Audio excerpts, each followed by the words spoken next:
It's have many ways to prepare backdrop for your work. For my workflow is include render and creating inside the Vue application. So right here example, I was using the rail set model, just extend a little bit, add actually right here we can add even semaphore to the side, so you can add additional details if you need or remove it. It's one nice things about when you render by yourself.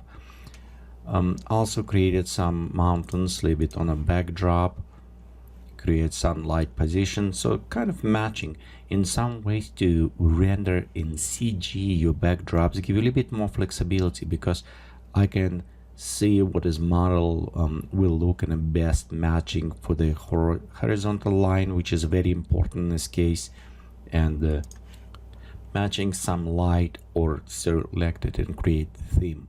Again, I don't add too much details when I render. This is very rough, and again, for this specific project, I don't need to add some more details because background will be very hazy. We'll add some clouds and smoke effects, so we don't need too much details because we will actually remove them or we'll hide them behind other layers, so don't need to worry about this overall rough shape that I can start work with. And right here you can see we have create rails, set some basic lighting and shadows.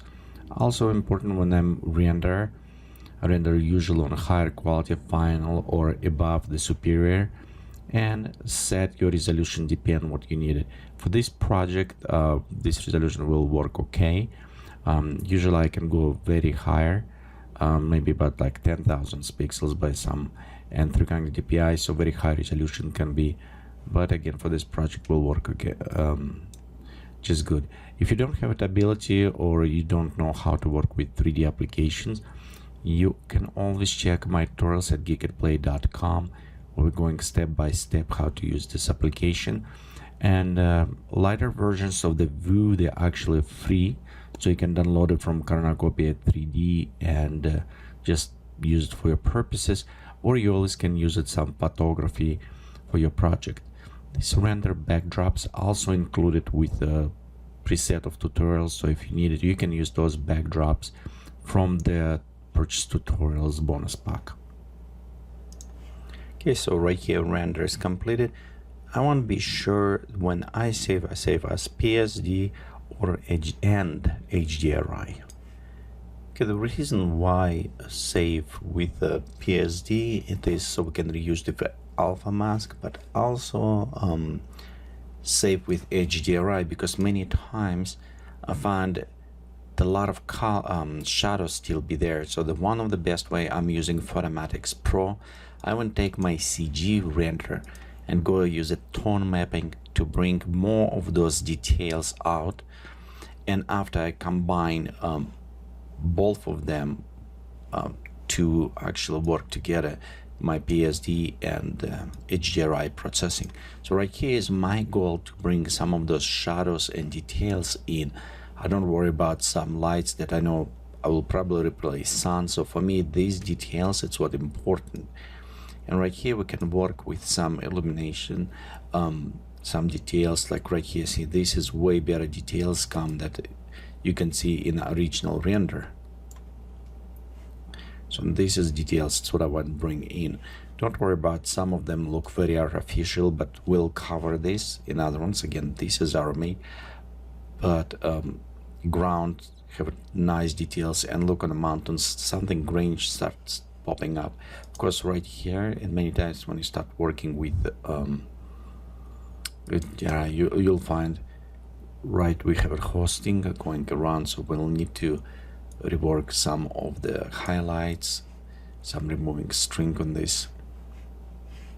Okay, and overall detail contrast, so let's bring a little bit down, move some of those details.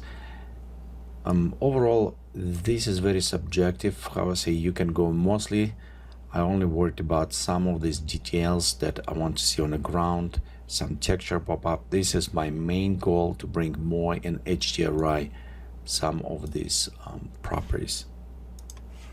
Okay, so we can try with light adjustment spreading, but I think the with higher contrast on top was looking a little bit better. So we'll go back right here. We can take smooth highlights. You'll notice how we'll reduce some of those shadows a little bit brighter. So play with those ones. We'll bring back. I want to keep it lower on 1 point and a black point. This one I don't worry too much about these details. I will cover or blend with my other ones. So let's reduce micro smoothing, which add a little bit more edge to us in this case. I think overall it's okay, so we'll go click process.